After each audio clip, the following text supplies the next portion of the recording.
Hello people, hope you are doing well. आज हम लोग पढ़ेंगे chapter 25 CrPC which talks about provisions as to accused of unsound mind. तो basically इस chapter में हमें ये पढ़ना है कि अनसाउंड माइंड का अगर कोई अक्यूज्ड है तो उससे रिलेटेड क्या प्रोविजंस है और प्रोसीजर किस तरीके से होगा। 328 से लेकर के 339 तक इसके सेक्शंस है, तो पूरा वीडियो एंड तक जरूर देखिएगा। हालांकि इस सेगमेंट से ये चैप्टर 25 से जनरली बहुत क्वेश्चंस आज तक नहीं देखे गए। एक ड्राई एरिया भी है हमारे क्वेश्चंस के लिए मेंस के।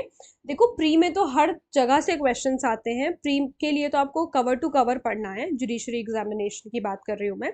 प्री के लिए तो आपको कवर टू कवर पढ़ना है, आप छोड़ नहीं सकते। लेकिन प्री की प्रैक्टिस जो है वो आपके एमसीक्यू से भी हो जाती है। मेंस के लिए ये सेगमेंट इतना इंपॉर्टेंट नहीं है, बट फिर भी हमें पढ़ना है तो हम पढ़ेंगे, ठीक है, क्योंकि नॉलेज हर एक चीज की होनी चाहिए। इंटरव्यू में आपसे क्या पूछ लिया जाएगा ये आपको नहीं पता, ठीक है। Section 338 says procedure in case of accused being lunatic. अगर अक्यूज्ड लुनेटिक है तो क्या प्रोसीजर जो है वो फॉलो किया जाएगा। ये 338 नहीं 328 है, ठीक है। इसको सही कर लेना, सॉरी, एक मिनट में सही से लिख देती हूँ। ये 328 है, ठीक है। अच्छा, अब हम लोग शुरू करते हैं। अपनी अपनी बेयर एक्ट्स रख लो अपने पास, क्योंकि आज हम लोग ये पूरा सेगमेंट बेयर एक्ट रीडिंग से ही खत्म करेंगे, ठीक है। Subsection 1 says where a magistrate holding an inquiry has reason to believe. कोई मैजिस्ट्रेट जो इंक्वायरी होल्ड कर रहे हैं उनको ऐसा रीजन टू बिलीव है that the person against whom the inquiry is being held is of unsound mind, कि जिसके खिलाफ ये इंक्वायरी हो रही है वो पर्सन जो है हमारा वो अनसाउंड माइंड का पर्सन है, ठीक है।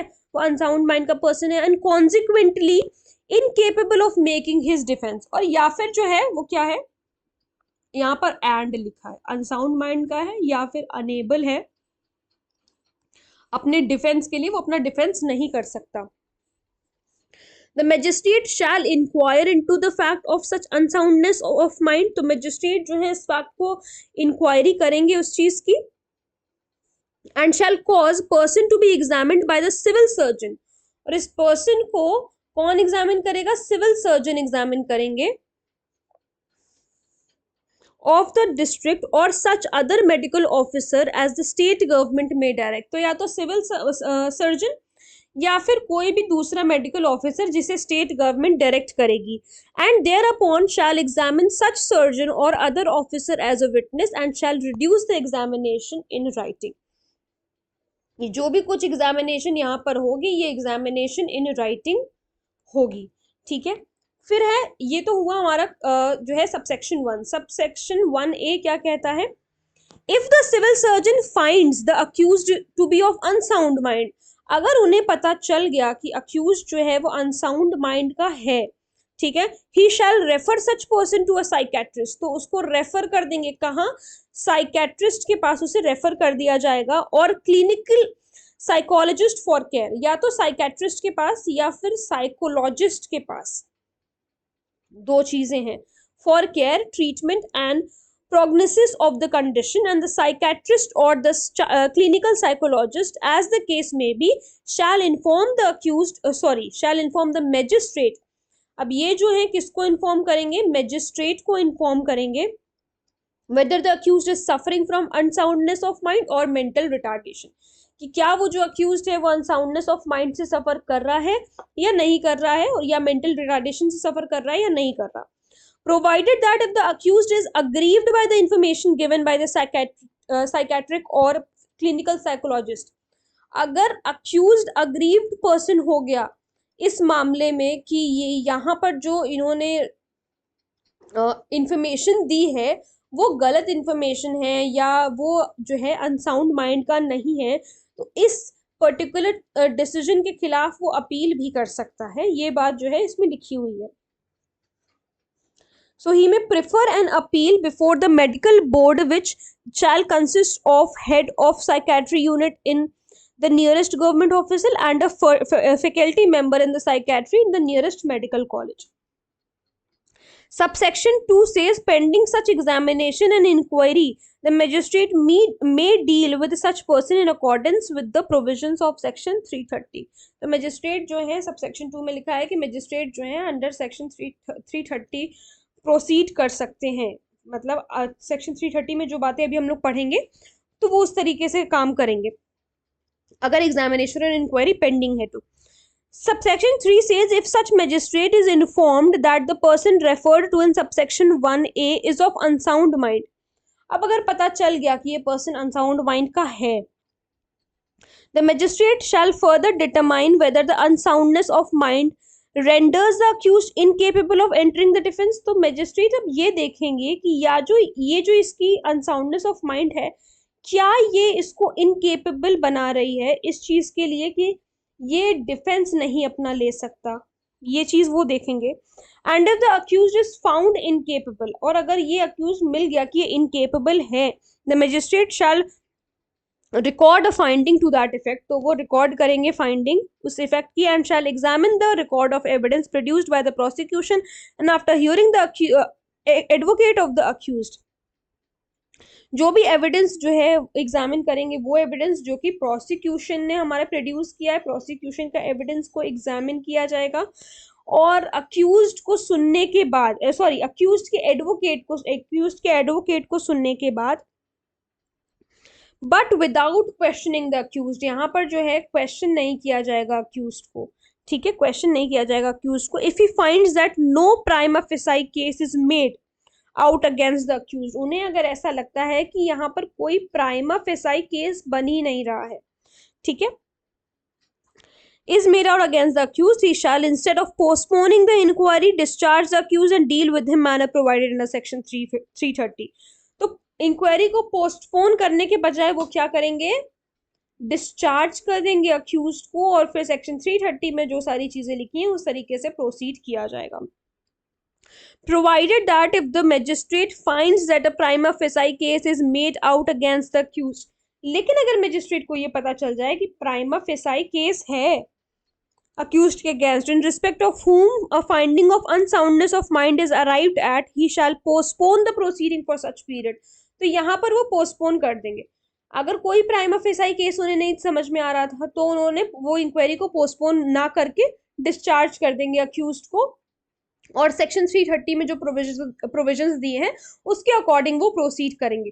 लेकिन अगर उन्हें लग गया कि प्राइमा फेसाई केस है तो वो पोस्टपोन कर देंगे इंक्वायरी को कुछ पीरियड के लिए, as in the opinion of the psychiatrist and clinical psychologist is required for the treatment of the accused. और यहाँ पर पोस्टपोनमेंट क्यों हो रहा है, जितने टाइम के लिए अगर हमारे जो साइकेट्रिक हैं और जो क्लिनिकल साइकोलॉजिस्ट हैं वो बताएं कि इतना टाइम लगेगा इस अक्यूज को ठीक होने में, and order the accused to be dealt with its provided under section 330, तो उतना टाइम के लिए उस प्रोसीडिंग को रोक दिया जाएगा और अंडर सेक्शन 330 जो है फिर आगे प्रोसीड किया जाएगा। Subsection 4 says if such magistrate is informed that the person referred to in subsection 1A is a person with mental retardation, अब 4 में क्या दिया गया है, मेंटल रिटार्डेशन के बारे में दिया गया है कि अगर वो मेंटली रिटार्डेड है तो फिर क्या होगा, the magistrate shell further determine whether the mental retardation renders the accused incapable of entering defence. फिर से वो यहाँ पर देखेंगे कि क्या वो उस पर्सन को मेंटल रिटार्डेशन की वजह से वो इनकेपेबल हो रहा है अपना डिफेंस करने में, तो magistrate shall order the closure of the inquiry and, अच्छा अगर पहले तो मैजिस्ट्रेट ये चीज एग्जामिन करेंगे कि क्या वो इनकेपेबल है, और अगर उन्हें ऐसा लग गया कि हाँ वो इनकेपेबल है तो मैजिस्ट्रेट ऑर्डर करेंगे इंक्वायरी का closer and deal with the accused in the manner provided under section 330। 330 में जो सारी चीजें लिखी हुई है वो उस हिसाब से आगे प्रोसीड करेंगे। तो ये हुआ हमारा सेक्शन 328। सेक्शन 329 क्या कहता है, सेक्शन 329 कहता है unsound mind tried before court. तो यहां पर जो हम लोगों ने बात करी ये तो पेंडिंग वाली बात थी कि जब इंक्वायरी वगैरह पेंडिंग है, ये तब की बात है, ठीक है, तो ये पेंडिंग वाला सिस्टम है। सेक्शन 329 जो है वो ड्यूरिंग ट्रायल के बारे में बात करता है, किसके बारे में बात करता है, ड्यूरिंग ट्रायल के बारे में बात करता है। तो ये भी सेम है एज सेक्शन 328, बस डिफरेंस यही है कि ये ड्यूरिंग ट्रायल है, वो पेंडिंग है, ठीक है। फिर है हमारे पास सेक्शन 329 अरे हाँ, सेक्शन 329, जस्ट अ सेकेंड, मेरे सेक्शंस कैसे गलत दिखे यहाँ पर, सेक्शन 330 है, I am really sorry, really sorry, ये सेक्शन 330 है, ठीक है। सेक्शन 330 कहता है रिलीज ऑफ अनसाउंड माइंड। देखो, अब अनसाउंड माइंड को रिलीज कर रहे हैं यहाँ पर, वही हम सेक्शन 330 इतनी देर से पढ़ रहे हैं। अब देखो सेक्शन 330 है क्या। सो सबसेक्शन 1 सेज, देखो, release of person of unsound mind pending investigation or trial. So whenever a person is found, ठीक है, whenever a person is found under section 328 और section 329 to be incapable of entering defence by reason of unsoundness, वो जो है incapable है अपने defence में enter करने के लिए, वो बंदा इनकेपेबल है, मेंटली रिटार्डेड है, the magistrate or court as the case may be shall, whether the case is one in which the bail may be taken or not, order or release of such person on bail। Magistrate इस person को bail पर release कर देंगे, bail पर release कर देंगे, provided that the accused is suffering from unsoundness of mind or mental retardation which does not mandate inpatient treatment and a friend or relative undertakes to obtain regular outpatient psychiatric treatment from the nearest medical facility and to prevent from doing injury to himself or to any other person। ठीक है, तो यहाँ पे देखो, अगर reason to believe है कि bell नहीं देना चाहिए इस पर्सन को, अगर उन्हें ऐसा लग रहा है कि बेल नहीं देना चाहिए, तो एक ऐसे प्लेस पर उसे रखा जाएगा जहां पर उसका रेगुलर साइकेट्रिक ट्रीटमेंट हो सके, जहां पर उसका रेगुलर साइकेट्रिक ट्रीटमेंट हो सके। वो जगह कौन सी है, वो जगह है mental asylum which is under mental health act. ठीक है, तो ये हमारा सबसेक्शन 2 है, ठीक है, ये हमारा सबसेक्शन 2 है।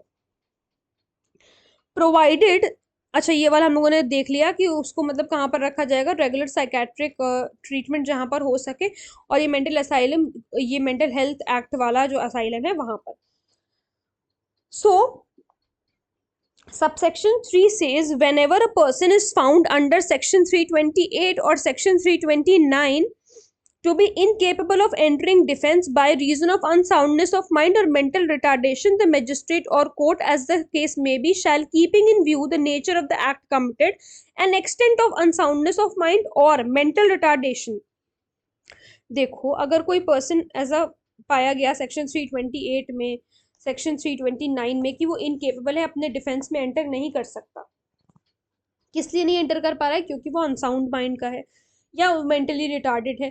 तो यहाँ पर जो मजिस्ट्रेट और कोर्ट है हमारा, ये जिस भी तरीके का केस है उस हिसाब से किस चीज को ध्यान में रखेंगे, नेचर ऑफ द एक्ट, जो एक्ट कमिट किया है उस एक्ट का नेचर क्या है, और किस एक्सटेंट तक ये अनसाउंडनेस ऑफ माइंड है या मेंटल रिटार्डेशन है।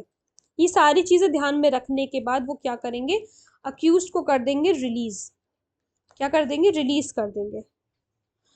The release further determine if the release of the accused can be ordered. ठीक है, देखेंगे कि क्या रिलीज जो है, मतलब क्या रिलीज हम कर सकते हैं या नहीं कर सकते। तो provided that if on the basis of medical opinion और ओपिनियन ऑफ द स्पेशलिस्ट, तो यहाँ पर वो किसका ओपिनियन ले रहे हैं, यहाँ पर वो ओपिनियन किसका ले रहे हैं, ओपिनियन ले रहे हैं मेडिकल स्पेशलिस्ट का। ठीक है, the magistrate or court as the case may be decide to discharge the accused, तो उसको डिस्चार्ज करने का भी मतलब वो डिसाइड कर सकते हैं, प्रोवाइडेड अंडर सेक्शन 328 और सेक्शन 329।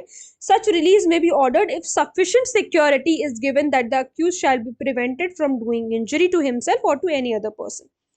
तो वो रिलीज कर सकते हैं इनके ओपिनियन के बाद, मेडिकल ऑफिसर के ओपिनियन के बाद, मेडिकल स्पेशलिस्ट के ओपिनियन के बाद वो रिलीज कर सकते हैं, लेकिन सफिशिएंट सिक्योरिटी लगेगी कि ना तो वो खुद को इंजरी पहुंचाएगा, वो खुद को भी इंजर नहीं कर सकता, इंजर हिमसेल्फ भी नहीं करेगा और किसी अदर पर्सन को भी वो इंजरी नहीं पहुंचाएगा। तो इस चीज का जो है सिक्योरिटी देना होगा। फिर हमारे पास है क्लॉज बी, तो क्लॉज बी कहता है if the magistrate or court as the case may be is of opinion that discharge of the accused can not be ordered. अगर उन्हें ऐसा लग गया कि इस अक्यूज का डिस्चार्ज नहीं हो सकता, the transfer of the accused to a residential facility for persons of unsound mind or mental retardation may be ordered wherein the accused may be provided care in appropriate education and training. तो अब उन्हें क्या लग रहा है कि इसको हम डिस्चार्ज नहीं कर सकते हैं, ठीक है। डिस्चार्ज को अगर हम ऑर्डर नहीं कर सकते हैं तो उसको ट्रांसफर करा जाएगा। कहाँ ट्रांसफर करा जाएगा? एक ऐसी रेजिडेंशियल फैसिलिटी में जहां पर जो है अनसाउंड माइंड के पर्सन या मेंटल रिटार्डेड जो पर्सन है वो रहते हैं, जिन्हें केयर प्रोवाइड करी जाएगी, उसे केयर प्रोवाइड करी जाएगी एंड अप्रोप्रिएट एजुकेशन और ट्रेनिंग भी प्रोवाइड करी जाएगी। तो ये सारी चीजें जो है हो सकती हैं, मजिस्ट्रेट या कोर्ट जो है वो ऑर्डर कर सकती है। फिर है हमारे पास ये सारे सेक्शंस। अब ये सारे सेक्शंस जो हैं और सेक्शन 331 थोड़ा सा छोटे छोटे सेक्शन है, इस वजह से एक साथ मैंने लिखा है। देखो अब सेक्शन 331 जो है वो कह रहा है रिजम्पशन ऑफ इंक्वायरी और ट्रायल। तो इट इज सेड कि सबसेक्शन 1 में व्हेनेवर एन इंक्वायरी और a trial is postpone under section 328 और सेक्शन 329, जब भी कोई इंक्वायरी या ट्रायल पोस्टपोन करी जा रही है सेक्शन 328 में और सेक्शन 329 में, the magistrate or court as the case may be may at the time after the person concerned has ceased to be of unsound mind, अगर वो पर्सन अनसाउंड माइंड से साउंड माइंड का हो गया है तो इंक्वायरी या ट्रायल को रिज्यूम कर दिया जाएगा वहीं से, and require the accused to appear or be brought before such magistrate or court. तो अब या तो अक्यूज खुद आ जाए, अपेयर हो कोर्ट में, या फिर जो है उसको लाया जाए कोर्ट में। So when the subsection 2 says when the accused has been released under section 330, जब भी accused को release किया गया है section 330 के अंदर, and the sureties for his appearance reduce him to the officer whom the magistrate or court appoints in this behalf, the certificate of such officer that the accused is capable of making his defense shall be receivable as evidence। तो देखो section 330 में अगर किसी person को release किया गया है तो उसकी जो श्योरिटीज हैं वो उसके अपेयरेंस को मतलब प्रोड्यूस करेंगी उसको, जो भी ऑफिसर को मजिस्ट्रेट या कोर्ट अपॉइंट करेंगे इस बिहाफ में, और जो ऑफिसर का उस ऑफिसर का जो सर्टिफिकेट होगा वो एज एन एविडेंस जो है रिसीवेबल होगा, एज एन एविडेंस मजिस्ट्रेट या कोर्ट उसको रिसीव करेंगे कि ये पर्सन जो है अब केपेबल है, मतलब उसकी केपेबिलिटी का वो सर्टिफिकेट होता है कि अभी अनसाउंड माइंड का नहीं है, ठीक है।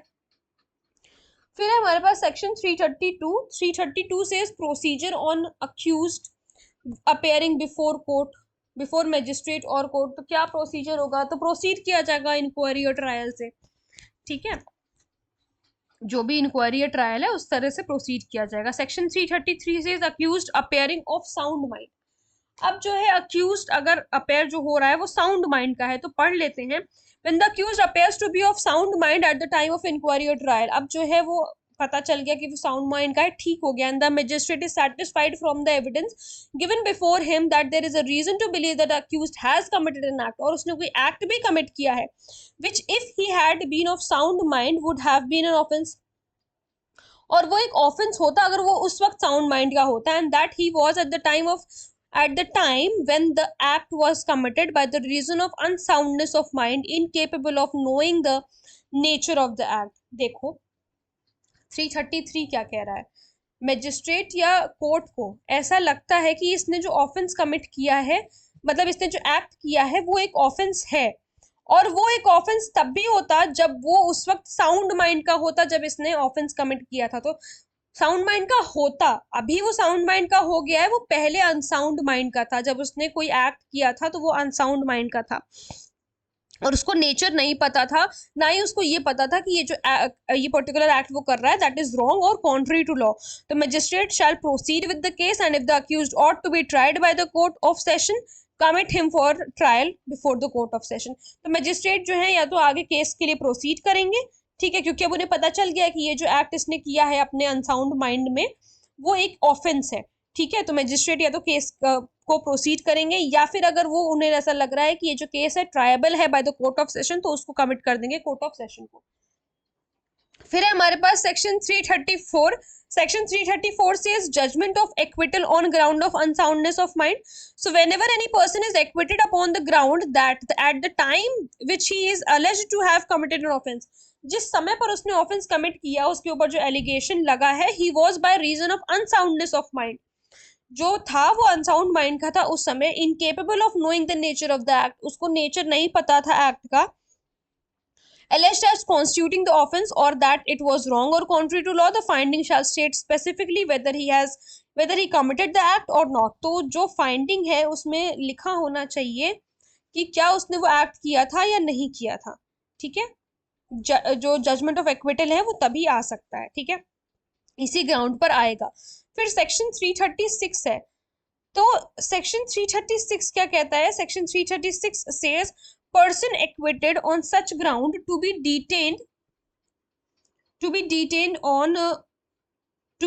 in safe custody. section 335 हमें पढ़ना है, person acquitted on ground of unsound mind।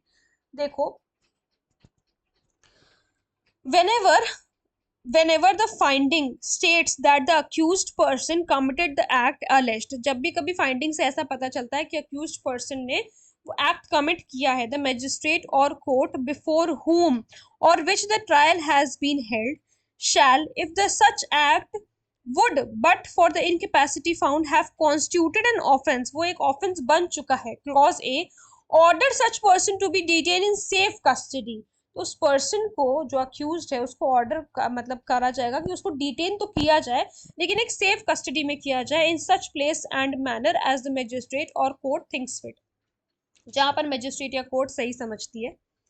Clause B says order such person to be delivered to any relative or friend. तो देखो ये पॉइंट इंपॉर्टेंट है, क्या इंपॉर्टेंट है कि या तो उसको ऑर्डर किया जा रहा है किस चीज के लिए, कि उसको एक तो सेफ कस्टडी में रखा जाए, जहां भी रखा जाए, दूसरी चीज क्या है कि उसको अपने रिलेटिव के पास भी भेज सकते हैं, उसके रिलेटिव के पास भेज सकते हैं, ठीक है। It says, subsection 2 says, no order for the detention of the accused in a lunatic asylum shall be made under clause A of subsection 1। यहाँ पर जो डिटेन करने की बात उसको सेफ कस्टडी में कर रहे हैं, डिटेन जो सेफ कस्टडी में किया जा रहा है, इसका मतलब ये बिल्कुल भी नहीं है कि उसे किसी ल्यूनेटिक असाइलम में रखा जाएगा, ठीक है। फिर subsection 3 says no order for the delivery of the accused to a relative or friend shall be made under clause B of subsection 1 except upon the application of such relative or friend। तो देखो, relative or friend के पास भी तब तक नहीं भेजा जाएगा जब तक कि रिलेटिव या फ्रेंड कोई एप्लीकेशन ना लगा दे और वो सिक्योरिटी दे दे और मैजिस्ट्रेट को सेटिस्फाई कर दे कि दैट द पर्सन, जो भी उसको मतलब जो पर्सन उसको डिलीवर किया जा रहा है जो अनसाउंड माइंड का है, shall be properly taken care and prevented from doing injury to himself or to any other person, कि उसको अच्छी तरीके से उसकी केयर करी जाएगी और उसको जो है प्रिवेंट किया जाएगा कि वो ना कोई किसी को इंजरी करे, ना खुद को करे, ना किसी और को करे। और फिर clause B says B produced for the inspection of such officer and at such times and places as the state government may direct, और जहां पर भी बुलाया जाए वहां पर जो है टाइम पर वो पहुंच जाए, ठीक है। सबसेक्शन 4 इस सेक्शन का कहता है the magistrate or court shall report to the state government the action taken under subsection 1। तो मैजिस्ट्रेट और कोर्ट ने अगर कोई भी सबसेक्शन 1 के अंदर अगर कोई भी एक्शन लिया है तो रिपोर्ट करना जरूरी है, किसे? स्टेट गवर्नमेंट को। फिर है हमारे पास सेक्शन 336। सेक्शन 336 क्या कहता है? State government's power to empower officer in charge of jail. So the state government may empower the officer in charge of the jail in which a person is confined under the provisions of section 330 or section 335 to discharge all or any of the functions of inspector general of prisons under section 337 or section 338। तो यहाँ पर state government ने किसको power दे दी है? In charge को power दे दी है jail के, कि वो किसकी तरफ वर्क करेगा? इंस्पेक्टर जनरल की तरफ वर्क करेगा for the purposes of section 337 and section 338, ठीक है। फिर सेक्शन 337 क्या कहता है? Section 337 says procedure when lunatic person is reported capable of making his defence. अगर उसको ऐसा कह दिया गया कि ये केपेबल है एज मतलब अपना अब ये जो है पूरी तरीके से केपेबल है, तो ये जो रिपोर्ट है किसकी? इंस्पेक्टर जनरल की प्रिजन, वो मतलब जो इंस्पेक्टर जनरल है प्रिजन के, वो जो है मैजिस्ट्रेट को ये रिपोर्ट भेजी जाएगी कि ये पर्सन जो है केपेबल है, ठीक है। और ये जो इंस्पेक्टर जनरल है, ये जो हमारे आईजी साहब हैं, इंस्पेक्टर जनरल जो इनको बना दिया गया है, वो क्या करेंगे? एक सर्टिफिकेट देंगे, ठीक है, एक सर्टिफिकेट दिया जाएगा कि हाँ ये पर्सन केपेबल है, और ये जो सर्टिफिकेट है एज एन एविडेंस रीड किया जाएगा। फिर section 338 says procedure where lunatic detained is declared fit to be released. तब क्या प्रोसीजर होगा, तो इसे भी एक बार पढ़ लेते हैं। It says, subsection 1 says, if such person is detained under the provisions of subsection 2 of section 330, अगर उसको डिटेन किया गया है सेक्शन 330 के सबसेक्शन 2 के अंदर और section 335, and such inspector general of visitors shall certify in his or their judgment, या तो इंस्पेक्टर जनरल सर्टिफाई कर रहा है या वहां पर जो विजिटर्स हैं, जो वहां के और सारे भी, क्योंकि विजिटर्स भी होते हैं, वो भी बताते हैं कि क्या क्या ये पर्सन केपेबल है या नहीं है। तो इन हिज और देयर जजमेंट, उनके जजमेंट के बेसिस पर, उन विजिटर्स के जजमेंट के बेसिस पर, या फिर इंस्पेक्टर जनरल के जजमेंट के बेसिस पर, he may be released without danger of his doing injury to himself or to any other person, तो उसको रिलीज कर दिया जाएगा। The state government may thereupon order him to be released or to be detained in custody. State government क्या कर सकती है, तो ऑर्डर कर सकती है रिलीज करने के लिए, या फिर कस्टडी में भी डिटेन कर सकती है, और to be transferred to a public lunatic asylum, या फिर उसको मेंटल asylum भेज दिया जाएगा if he has not been sent to such an asylum। यहाँ पर उसको मेंटल asylum कब भेजा जा रहा है, जब उसको ऑलरेडी हम एक बार अगर भेज चुके हैं तो नहीं भेजा जाएगा, लेकिन अगर नहीं भेजा है तो भेजा जाएगा। And in case it orders him to be transferred to an asylum may appoint a commission consisting of a judicial and two medical officer. किसको ऑर्डर किया जा रहा है, मतलब किसको अपॉइंट किया जा रहा है, कमीशन को। उस कमीशन में कौन कौन लोग होंगे, एक जुडिशियल ऑफिसर और दो जो है medical officer. Such commission subsection 2 says such commission जो है shall make a formal inquiry into the state of mind of such person, take such evidence as is necessary and shall report to the state government which may order is release or detention as it thinks fit. जो भी evidence वगैरह है वो state government को बताया जाएगा, state government को दिया जाएगा, और फिर स्टेट गवर्नमेंट जो है तय करेगी कि उसको रिलीज करना चाहिए या डिटेन करना चाहिए। अब जो हमारे पास सेक्शन 339 है, सेक्शन 339 वही रिलेटिव वाला सेक्शन है जो मैंने आप लोगों को ऊपर बता दिया, कि उस पर्सन को जो है अपने रिलेटिव के पास भेजा जाएगा और उसको मतलब उसकी केयर करी जाएगी, ठीक है, उसकी केयर करी जाएगी। और मजिस्ट्रेट को जो है, और रिलेटिव के पास कब भेजा जाएगा, जब वो मजिस्ट्रेट या कोर्ट को सेटिस्फाई कर ले कि वो अच्छी तरीके से उसकी केयर करेंगे, और ना ही वो खुद को इंजरी कोई पहुंचाएगा, ना ही वो किसी और को इंजरी वगैरह पहुंचाएगा। तो ये हम लोग ऑलरेडी पढ़ चुके हैं, ठीक है। तो आई होप आप लोगों को यह सेगमेंट अच्छा लगा होगा। चैप्टर 25 सीआरपीसी आप लोगों को क्लियर हुआ होगा। अगर कोई प्रॉब्लम है, कोई डाउट है, तो please let me know in the comment section, और अगर आप लोग किसी टॉपिक पे वीडियो देखना चाहते हैं तो वो भी प्लीज मुझे जरूर बताइएगा। Thank you so much.